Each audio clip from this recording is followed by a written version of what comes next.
इसका इंट्रोडक्शन ही हुआ था अपने पास। बोल रहे हैं कि आप पूरा चैप्टर हिस्ट्री में, मतलब इस राजनीति शास्त्र में कैसे कैसे आगे बढ़े हैं, उन सभी को देखते हुए। नहीं, तबीयत ठीक है मेरी। तो राजनीति में कैसे कैसे हम आगे बढ़े, चैप्टर्स का नाम उन्होंने लिया और आखिरी तक पहुंच रहे हैं कि लोकतंत्र के सामने चुनौतियां क्या आती हैं, परेशानी कैसे आती हैं, लोकतंत्र के परिणाम क्या निकलते हैं। वो सभी चीजें जो है इस चैप्टर में डिस्कस कर रहे थे, और इसके बाद जो है वो लोकतंत्र के सामने जो चुनौती आ रही हैं उसके बारे में बात कर रहे हैं। तो अभी तक जो पूरी कहानी थी सिविक्स की, राजनीति शास्त्र की, वो ये समझा रही थी आपको कि लोकतंत्र क्यों जरूरी है, हर एक चैप्टर के बारे में, जैसे कि हमने लास्ट चैप्टर लेक्चर में डिस्कस भी किया था, चैप्टर वाइज चैप्टर जो है वो प्रोसेस चल रही थी कि लोकतंत्र बनता कैसे है। और अब हम उस मुहाने पे पहुंचे हैं उसके बुक के, कि वहां पर सिखाया जा रहा है आपको लोकतंत्र के परिणाम क्या निकलते हैं। तो यहाँ पर लोकतंत्र को बेहतर बताया गया है, उसके लिए कुछ रीजन दिए हुए हैं। जाहिर सी बात है, रीजन इंपॉर्टेंट हो जाते हैं। मैं इस चैप्टर में भूल गया हूँ कितने नंबर का आना है, किसी को याद है क्या? ये 2 नंबर का एक आना शायद। बस दो शायद। नंबर। तो 2 नंबर में पहला क्वेश्चन तो यही बनता है। ये वाला चैप्टर मैंने बिना पढ़े जो है वो कॉपी पेस्ट किया है। 2 नंबर के आना है। तो पहला क्वेश्चन तो यही बन जाता है कि लोकतंत्र में लोकतंत्र को बेहतर क्यों माना गया है। नागरिकों को में समानता को बढ़ावा देता है, व्यक्ति की गरिमा को बढ़ाता है, इससे फैसलों में बेहतरी आती है, टकराव को टालने संभालने का तरीका देता है, और इसमें गलतियों को सुधारने की गुंजाइश होती है। यहाँ पर एक और बात बोल दूं मैं, जैसे अभी मैंने आपसे बोला कि अलग पहला क्वेश्चन जो है वो यही हो जाता है कि लोकतंत्र क्यों बेहतर है राजतंत्र से, लोकतंत्र की क्या विशेषताएं हैं। यदि आपको जो नोट्स प्रोवाइड करे गए हैं 2 नंबर के हिसाब से उसमें क्वेश्चन है और उसमें एक क्वेश्चन नहीं है, तो प्लीज इस क्वेश्चन को नोट कर लीजिएगा। देखो ये क्वेश्चन हो सकता, जो मैंने चैप्टर आपको दिए थे वो ये चैप्टर के जो अभ्यास वाले क्वेश्चन थे वो, और जो मेरे को एक्स्ट्रा मिले होंगे वो दिए होंगे। एक बार ये जरूर देख लीजिएगा कि अगर इसमें का क्वेश्चन नहीं है तो अपन, बहुत सारे चैप्टर ऐसे होंगे जिसमें जो है कुछ चैप्टर, कुछ क्वेश्चन जो है वो मिसिंग हो गए होंगे, तो अपन उनको इकट्ठा कर लेंगे। आप चाहेंगे तो, आप अगर नहीं लिखना चाहेंगे तो उसको अपन बाकायदा डिजाइन करके एक एक पूरा सेट निकलवा लेंगे। ज्यादा ज्यादा क्वेश्चन ऐसे नहीं होंगे, जो छोटे छोटे क्वेश्चन 19 चैप्टर में होंगे, जो छोटे छोटे मार्क के क्वेश्चन है, 2 मार्क के क्वेश्चन है ना, उनमें कुछ क्वेश्चन ऐसे हो सकते हैं जो चैप्टर के बीच में से आ सकते हैं। उन चैप्टर के बीच में से आने वाले क्वेश्चन को यदि आपके नोट्स में नहीं है वो, तो उसको प्लीज राइट डाउन कर लीजिएगा। जैसे यहाँ पर ये क्वेश्चन आ रहा है, लोकतंत्र को बेहतर क्यों बताया गया है, लोकतंत्र की विशेषताएं बताइए, करके एक क्वेश्चन बन रहा है 2 नंबर का। बहुत सामान्य सा क्वेश्चन है, बहुत कॉमन सा क्वेश्चन है, आपसे बनना चाहिए ये चीज। अगर नोट्स में नहीं है तो आप प्लीज उसको राइट डाउन कीजिए, ऐसे क्वेश्चंस को अपन अलग से प्रिंट करवा लेंगे, है ना।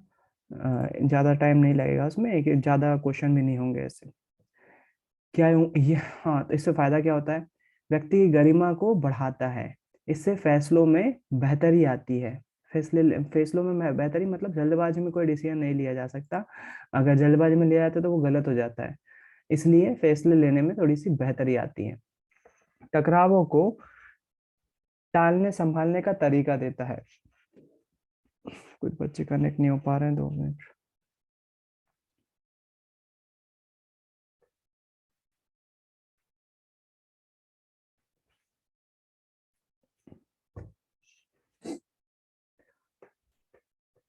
टकरावों को टालने और संभालने का तरीका देता है, इसमें गलतियों को सुधारने की गुंजाइश होती है ना।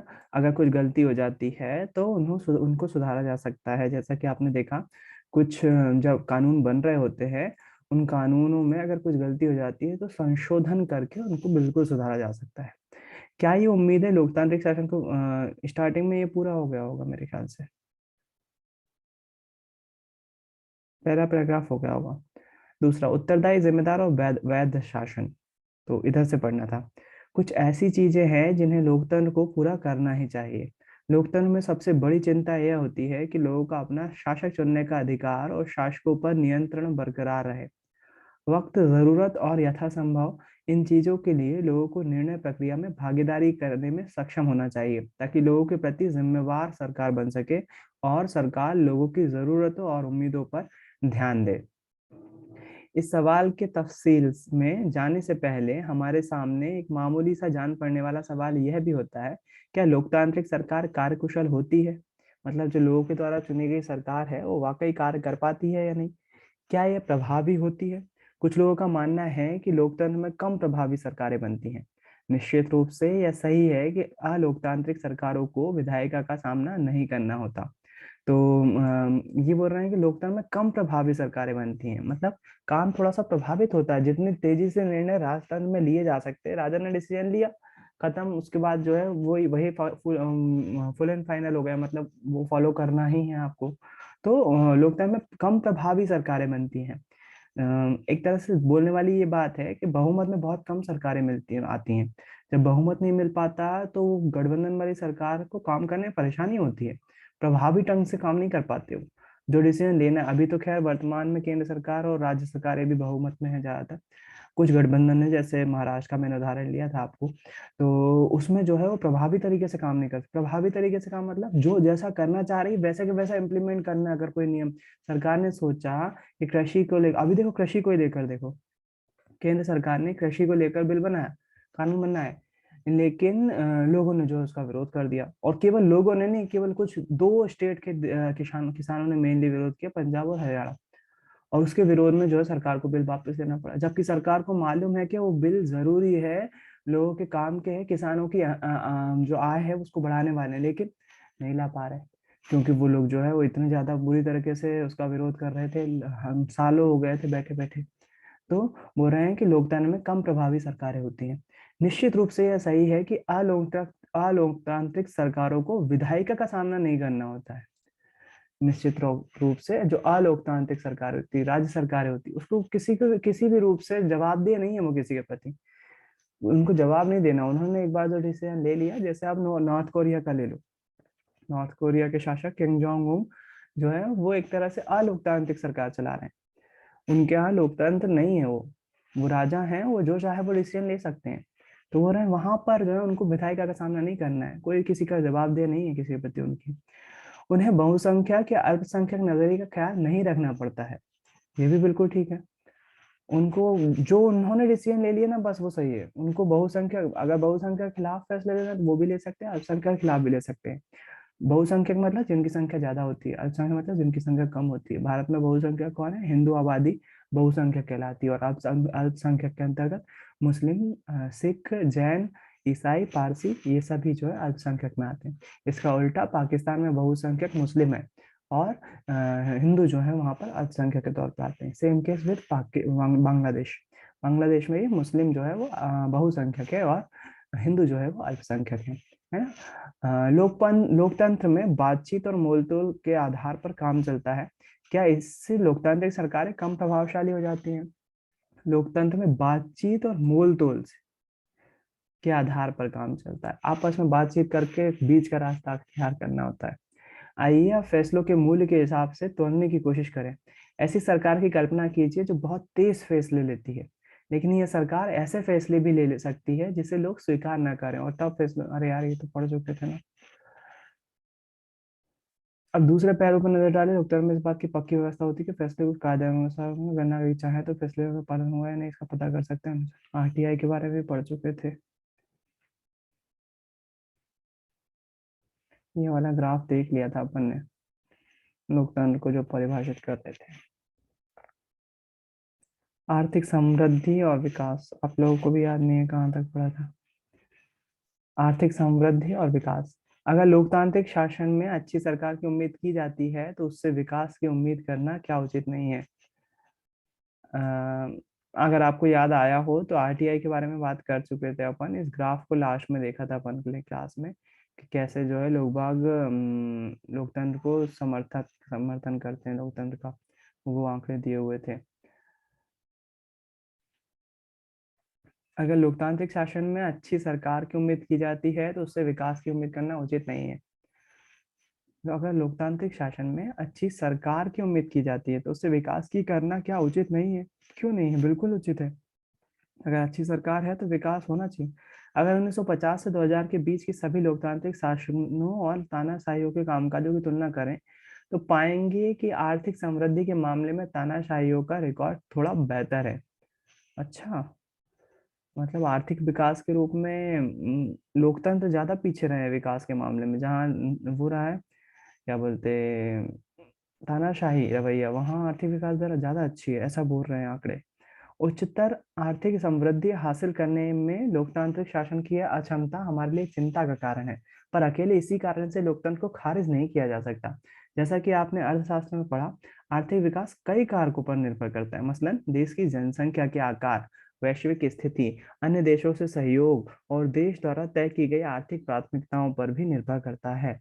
तानाशाही वाले कम विकसित देशों और लोकतांत्रिक व्यवस्था वाले कम विकसित देशों के बीच अंतर नगण्य सा है, पर हम उम्मीद कर सकते हैं कि इस मामले में लोकतांत्रिक व्यवस्था तानाशाही से नहीं पिछड़े।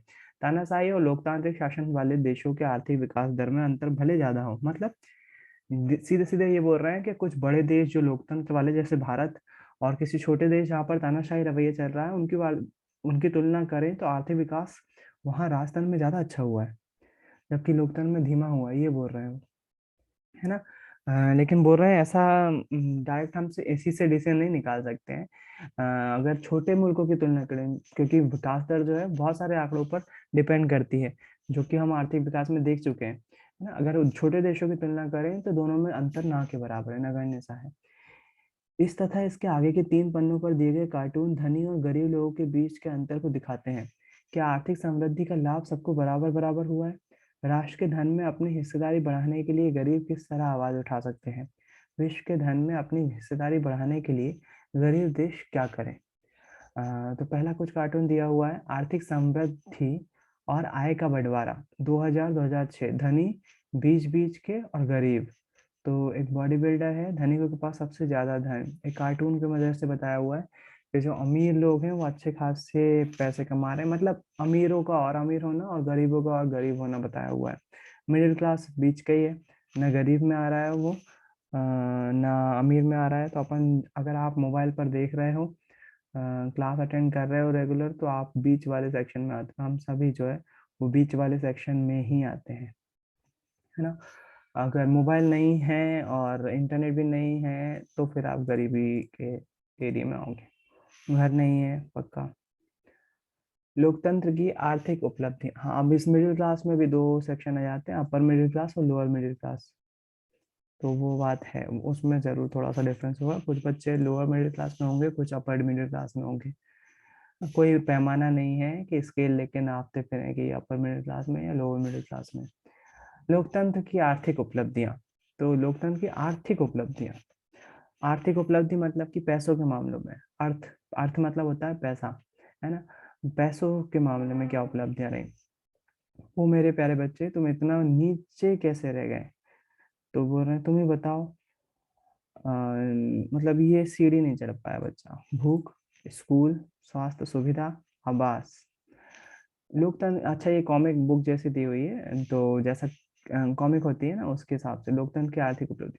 लोकतंत्र के पक्ष में दिए जाने वाले तर्क तर्क बड़े भावपूर्ण होते हैं, ऐसा होना भी चाहिए क्योंकि लोकतंत्र का रिश्ता हमारे गहरे मूल्यों से है। इन तर्कों के इर्द गिर्द होने वाली बहसों के साधारण तरीके से नहीं निपटाया जा सकता, फिर भी तथ्यों और आंकड़ों के आधार पर लोकतंत्र के बारे में थोड़ी बहस चलाने इसमें हमें हर्ज नहीं है। लोकतंत्र की आर्थिक उपलब्धियों के बारे में भी ऐसी बहस की जा सकती है। वर्षों से लोकतंत्र के अनेक अध्येताओं ने सावधानी पूर्वक ऐसे प्रमाण इकट्ठा किए हैं जो बताते हैं कि लोकतंत्र का आर्थिक विकास और आर्थिक असमानताओं से कैसे रिश्ता है। यहाँ दिए गए चार्ट और नक्शों में कुछ ऐसे प्रमाण दिए गए हैं। चार्ट 1 बताता है आर्थिक विकास के मामलों में तानाशाही का रिकॉर्ड थोड़ा बेहतर है, लेकिन जब हम गरीब मुल्कों के रिकॉर्ड की तुलना करें तो अंतर लगभग समाप्त हो जाता है। तो चार्ट 1 क्या दिखा रहा है? विभिन्न देशों के विकास दर, सभी लोकतांत्रिक शासन यहाँ पर कितनी है? 3.95। सभी तानाशाही वहां पर 4.42, वही बता रहा है कि जहाँ तानाशाही है वहां पर विकास दर अच्छी है। तानाशाही वाले गरीब देश तो वहां पर जो है रिकॉर्ड दर जो है वो 4.32 है, और लोकतंत्र वाले गरीब देश तो उनकी लगभग बराबर ही है ना, लगभग लगभग बराबर है। दोनों में ये अंतर दिया हुआ है। अगला चार्ट 2 बताता है लोकतांत्रिक शासन के अंदर भी भारी आर्थिक असमानता हो सकती है। दक्षिण अफ्रीका और ब्राजील के जैसे देशों में ऊपरी 20% लोगों का ही कुछ कुल राष्ट्रीय आय के 60% हिस्से पर कब्जा है, जबकि सबसे नीचे के 20% लोग राष्ट्रीय आय के मात्र 3% हिस्से पर जीवन बसर करते हैं। डेनमार्क और हंगरी जैसे मुल्क इन मामलों में कई ज्यादा बेहतर कहे जाएंगे। आप कार्टून में देख सकते हैं कि गरीब वर्ग के आगे सदा अवसरों की असमानता बरकरार रहती है। अगर आमदनी के समान वितरण और आर्थिक प्रगति को, अरे सीधी सी बात ये बोल रहे हैं कि देश का आय का मेन बड़ा हिस्सा जो है वो अमीरों के पास जाता है। एक बात बताओ, आप लोगों में से कोई डिस्कस करके ये बताओ,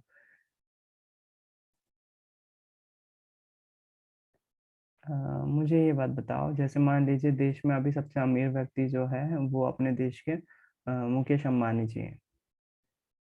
अब जाहिर सी बात है, उनके पास करोड़ों रुपए हैं, अरबों रुपए हैं, खरबों रुपए हैं, दिन का उनका करोड़ों का व्यापार है। तो वो जाहिर सी बात है, उनको जैसे जैसे समय बीतता जाता है उनकी आमदनी बढ़ती है। अगर एक दिन में उनकी 0.1% भी उनको, जैसे अपन को बैंक में अपना पैसा रखने पर 4% ब्याज मिलता है सेविंग बैंक में, अभी वो खत्म कर दिया था कोरोना काल में, फिर से शुरू हो जाएगा। एफडी की मान लें तो 6% मिलता है। उनके पास अभी नॉर्मली अरबों रुपए हैं, अगर बैंक उनको 6% ब्याज भी नहीं देता है, 0.1% ब्याज भी देता है, तो एक दिन में वो जो है वो करोड़ों कमा रहे होंगे। आपको क्या लगता है? इस तरह से जाहिर सी बात है उनके पास पैसा ज्यादा है तो वो ब्याज भी ज्यादा कमा रहे होंगे, ज्यादा पैसे कमा रहे होंगे। ये मैंने केवल उदाहरण तौर पे लिया। क्या आप लोग मुझे कोई ऐसा रीजन दे सकते हो जिससे देश में अमीरों के पास जो पैसा जाता है उसमें थोड़ी सी कमी आए और वो पैसा जो है वो गरीबों के पास ज्यादा जाए? कोई ऐसा तरीका हो सकता है क्या देश में जो आमदनी हो रही है वो अमीरों की घट जाए और गरीबों की आमदनी बढ़ जाए? कैसे हो सकता है ऐसा, कोई बता सकता है? कोई कुछ अंदाजा लगाना चाहता हूँ, बात करना चाहता हूँ।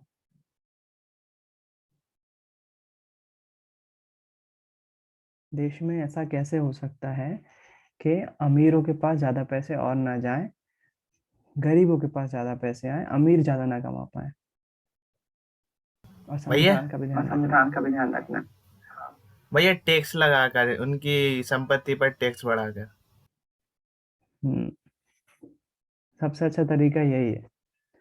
अगर आप अर्निंग कर रहे हो तो गवर्नमेंट क्या करती है, जो ज्यादा कमा रहे होते हैं पैसे, उन पर टैक्स लगा देती है ताकि वो जो है वो ज्यादा अर्निंग ना कर पाए।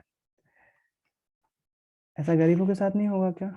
गरीबों को टैक्स नहीं देना होगा जब वो ज्यादा कमा रहे होंगे एकदम से तो?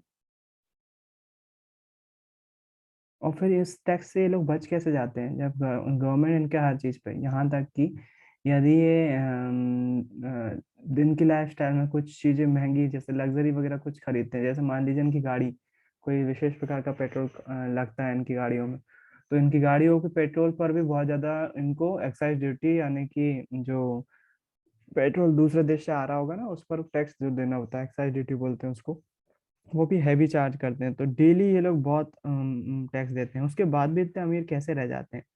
सरकार ने तो अभी तक तो पूरा चूस लिया होता अगर इनके पास इतना टैक्स देना हो रहा होता है तो। ये एक तरीका अपना रहे होते, कोई बताएगा? शायद मैंने डिस्कस किया क्लास में। ये अमीर लोग जो है वो तरीका अपनाते हैं, एक कंपनी बना लेते हैं, कंपनी के तहत जो है खुद को पेमेंट दिखा देते हैं, केवल मुझे पेमेंट जो है वो 1-1.5 लाख रुपए मिल रही है, तो वो टैक्स उस पर जो है बहुत कम हो जाता है। बाकी जितना भी खर्च कर रहे होते हैं वो कंपनी के एक्सपेंसेस में डाल रहे हैं। विदेश यात्रा कर रहे होंगे, लाखों रुपए लग रहे होंगे, बोले हम तो ना कर रहे, कंपनी कर रहे हैं, कंपनी कर रही है हमारे ऊपर, बिजनेस के लिए जा रहे हैं, तो वो बिजनेस से जाने वाली कंपनी पर जो है वो टैक्स बचा लेते हैं वो इस तरह से। मतलब जैसे मान लीजिए मैं एक कंपनी का ऑनर हूँ, मेरी कंपनी जो है वो कूलर बनाती है मान लीजिए, मेरे उस कंपनी का एक समिति बना दी है मैंने, समिति का अध्यक्ष मैं ही हूँ, और सभी की पेमेंट उस समिति डिसाइड कर रही होती है। मान लीजिए मैं खुद को जो है वो 50,000 रुपये पेमेंट दे रहा हूँ। 50,000 रुपये अगर मैं साल महीने का कमा रहा हूँ तो 12 पंजे 60, लगभग 6 लाख रुपए जो है वो साल भर के कमा रहा हूँ मैं। और उसी दौरान जो है मुझे लगा यार मुझे अमेरिका घूमने जाना है, देखा, अमेरिका जाने का खर्चा जो एक साइड का लगभग जो है टिकट किराया वगैरह सब मिला जुला के लगभग मेरे पास जो है एक जने का 2 लाख रुपए 3 लाख रुपए तक खर्चा आ रहा है। तो मेरी साल भर की आय 6 लाख रुपए है। 3 लाख रुपए अगर मैं खर्च करता हूँ तो आयकर विभाग जरूर देखेगा कि एकदम से आपने या तो पैसे छुपाए या फिर आप आधी कमाई घूमने तो लगा नहीं सकते हो। तो मैं क्या करूंगा, मैं खुद के एक्सपेंसेस ना दिखाकर कंपनी की तरफ से मुझे भेजूंगा। कंपनी का ऑनर मैं हूँ, कंपनी मुझे भेज रही होगी कि हमारे बंदे को अमेरिका जाना है। देखो मैं तो 50 रुपए तो 1000 रुपए कमा रहा हूँ ना, कंपनी तो महीने के ज्यादा कमा रही होगी ना। कंपनी में जो कूलर बन रहे होंगे बिक रहे होंगे उसकी आमदनी तो ज्यादा होगी, तो कंपनी तो भेज सकती है मुझे, मैं नहीं जा सकता। ये लोग इसी तरह से, अमीर लोग जो है इसी तरह से टैक्स बचा रहे होते हैं ज्यादातर केस में। तो कंपनी भेज देती है इनको और कंपनी अपना टैक्स भरती है, कंपनी अपने एक्सपेंसेस में दिखा देती है, भाई साहब हमने एम्प्लॉय को भेजा, हमारा बिजनेस बढ़ाना था, अमेरिका भेजा हमने, 3 लाख रुपए खर्च किए उसको, वहां टैक्स नहीं देना पड़ेगा उसको। इस तरह से ये लोग काम कर रहे होते हैं और इसी कारण से इनको ज्यादा पैसे देना भी नहीं पड़ते हैं। असमानता और गरीबी, याद रखिएगा ये तरीका। देश में कई सारे एनजीओस, देश में कई सारे NGO, non government organisation, NGOs जो है वो केवल इसी कारण से चल रहे हैं, गैर सरकारी संगठन केवल इसी कारण से चल रहे हैं। कई अमीरों ने एनजीओ खोल के रखे हैं और एनजीओ के तौर पर वो काम करते रहते हैं, अपना पैसा एनजीओ के रूप में जमा करते हैं और उन एनजीओ के थ्रू जो है वो अपने लाइफ एक्सपेंसेस बढ़ा रहे होते हैं, है ना। तो ध्यान ध्यान रखिएगा, आपको भी इस चीज की जरूरत हो सकती है। इस कारण से जो है आपका पैसा बच जाता है, टैक्स बच जाता है, सॉरी, पैसे पे लगने वाला टैक्स बढ़ जाता है, बच जाता है। ये एक रणनीति है अमीर अमीर बनने वाले लोगों की, अमीरों की। तो ये खुद पैसे नहीं खर्च करते हैं, ट्रस्ट के माध्यम से करते हैं, किसी समिति के माध्यम से करते हैं। असमानता और गरीबी गरीबी में कमी, आर्थिक समृद्धि की बात तो खैर है ही, लेकिन लोकतांत्रिक, पहले कुछ क्वेश्चन पूछना था क्या, एनालाइज किया था।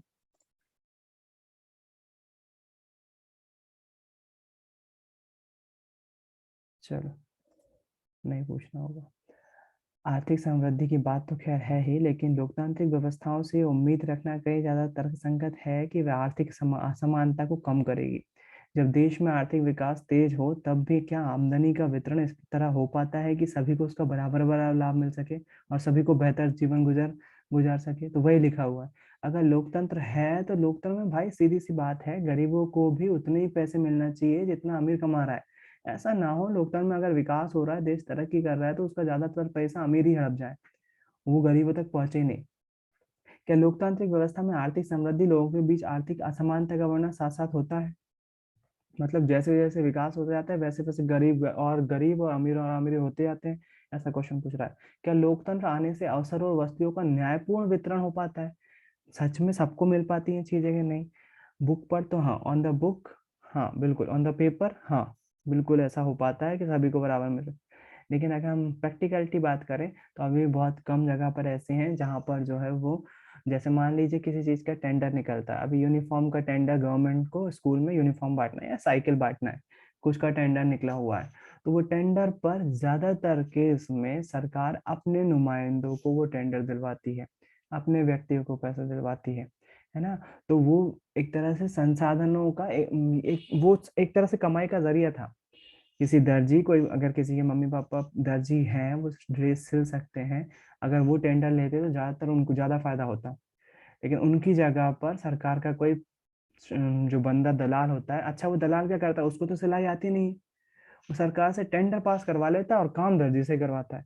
जो काम डायरेक्ट दर्जी को मिलना चाहिए था वो बीच में एक सौदेगर, केवल नेताओं की वजह से वो बीच में डेवलप हो जाता है, वो दलाली ले जाता है अपनी और लोगों तक सही उसका रीजन नहीं मिल पाता। तो ये एक तरह से यही बोलना चाह रहे हैं। लोकतांत्रिक व्यवस्था राजनीतिक समानता पर आधारित होती है। प्रतिनिधियों के चुनाव में हर व्यक्ति का वजन बराबर होता है। व्यक्तियों को राजनीतिक क्षेत्र में परस्पर बराबरी का दर्जा तो मिल जाता है, लेकिन इसके साथ साथ हम आर्थिक असमानता को भी बढ़ता हुआ पाते हैं। मुट्ठी भर धन कुबेर आय और संपत्ति में अपने अनुपात से बहुत ज्यादा हिस्सा पाते हैं। इतना ही नहीं, देश की कुल आय में उनका हिस्सा भी बढ़ता गया है। समाज के निचले हिस्से के लोगों को जीवन बसर करने के लिए काफी कम साधन मिलते हैं। उनकी आमदनी गिरती गई है और कई बार उन्हें भोजन, कपड़ा, मकान, शिक्षा और इलाज जैसी बुनियादी जरूरतें पूरी करने में मुश्किल आती है।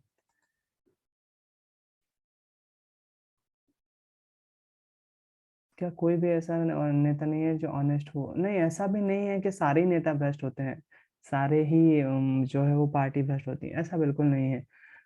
ऐसा नहीं कहा जा सकता है। रियलिटी में कई नेता जो है वो वाकई बहुत अच्छा काम करते हैं और वो सामने भी दिखता है, लेकिन कुछ हद तक ये भी सही है कि सारे नेताओं को एक्स्ट्रा पैसे कमाना होते हैं चंदा देने के लिए पार्टी को। अगर वो चंदा इकट्ठा नहीं करेंगे तो जाहिर सी बात है पार्टी में उनकी बनेगी नहीं, उनको टिकट ही नहीं मिलेगा मिलेगा अगली बार, क्योंकि वो पैसा नहीं कमा पाए।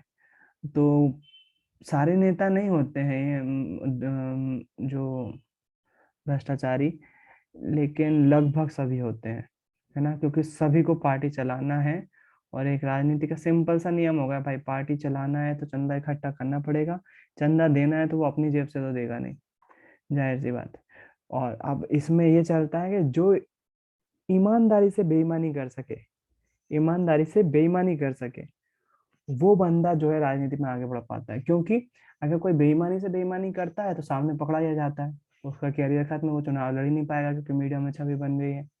जो ईमानदारी से बेईमानी कर लेते हैं वो लोग जो है छुपे हुए रहते हैं और उनको पता है कैसे भ्रष्टाचार किया जाता है, और वो लोग जो है बचे रहते हैं राजनीति में। राजनीति उनको आजकल यही लोगों से तो लड़नी पड़ती है, पैसा कैसे कमाएं और बिन लोगों को पता भी ना चले, ईमानदारी से बेईमानी कैसे करें, तो वो भी जो है उनको आना चाहिए राजनेताओं को, और वो सभी कर रहे होते हैं, यकीन मानिए सभी कर रहे होते हैं। एक नॉर्मल क्षेत्र के नेता से लेकर देश के शीर्ष नेताओं तक सभी कर रहे होते हैं, सभी को पार्टी में चंदा इकट्ठा करना है। हाँ, आप बोल सकते हैं इस मामले में कि बिल्कुल, आप अगर पार्टी सरकार में नहीं है तो हो सकता हो नेता ऑनेस्ट हो, लेकिन उसके ऑनेस्ट होने से कोई मतलब नहीं है। सरकार में सभी नेता लगभग लगभग पार्टी के लिए चंदा जुटा रहे होते हैं, वो किसी से भी बात कर लो आप। इतना ही नहीं, देश की कुल आय में उनका हिस्सा भी बढ़ता गया है। समाज के सबसे निचले हिस्से के लोगों को जीवन बसर करने के लिए काफी कम साधन मिलते हैं, उनकी आमदनी गिरती गई है, कई बार उन्हें भोजन, कपड़ा, मकान, शिक्षा और इलाज जैसी बुनियादी जरूरतें पूरी करने में मुश्किल जाती है। वास्तविक जीवन में गरीब की आवाज क्या सिखा रहा है ये कार्टून? कपड़े हैं जिस पर स्टिकर, मतलब जो हाँ, रफू रफू हुआ हुआ है, कहीं से जगह से फटा हुआ है, साथ साथ जो है वो मुंह को भी रफू किया हुआ है, मुंह को भी सिला हुआ है। क्या दिखा रहा है ये चीज?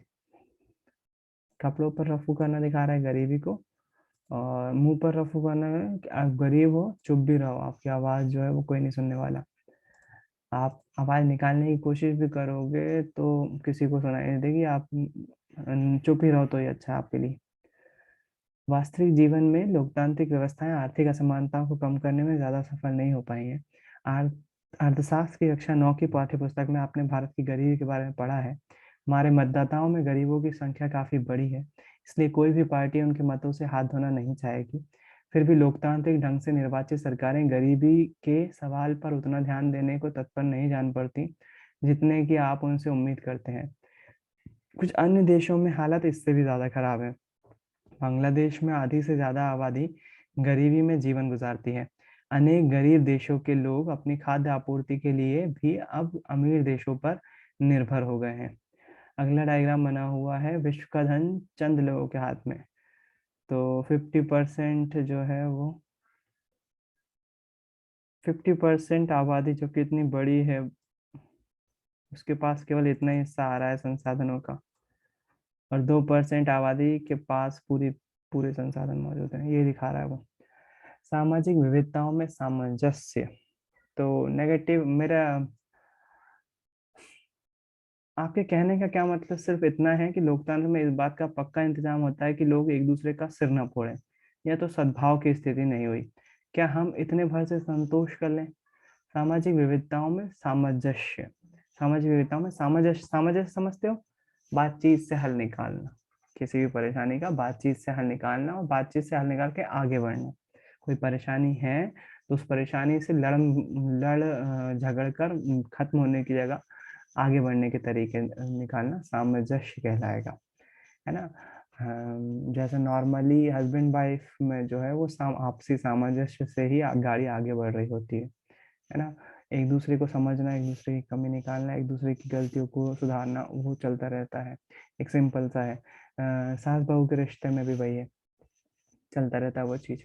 और यदि आप देखोगे तो कई हद तक स्कूल में दोस्तों के साथ भी बोल सकते हो आप, सामंजस्य होना चाहिए। अगर सामंजस्य नहीं है तो फिर दोस्ती आगे नहीं बढ़ पाती, है ना। तो ये सभी बातें हैं। एक बार फिर से कनेक्ट हो ताकि चैप्टर को कंक्लूड कर सकें अपन। एक बार फिर से कनेक्ट करिए सभी लोग।